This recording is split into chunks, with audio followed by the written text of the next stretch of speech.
आज स्वर्गीय डॉक्टर बाबासाहेब आंबेडकरांचा महापरिनिर्वाण दिन असून या दिनानिमित्त हजारो भाविक त्यांना विनम्र आवाहन करण्यासाठी येतात आणि खरोखरच त्यांचे विचार जनतेपर्यंत पोहोचण्याची आवश्यकता आहे।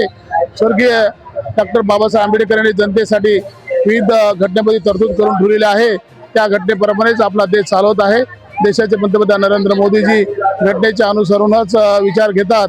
तसेच आमचे संत रोहिदास महाराजांचे जे विचार आहेत त्याच्या आधारे सबको मिले अन्न सब रहे प्रसन्न हे विचार घेऊन आपण जनतेला न्याय देण्याचा प्रयत्न करूया। या महाराष्ट्रामध्ये युतीचे सरकार आहे। या युतीच्या सरकारमध्ये ज्या बाबासाहेब आंबेडकरांनी लिहिलेल्या घटनेप्रमाणे ज्या योजना आहेत त्याचा जनतेने लाभ घ्यावा हीच मी त्यांना आग्रह विनंती आहे आणि सर्व जनतेने त्यांना अभिवादन करण्यात यावे। धन्यवाद।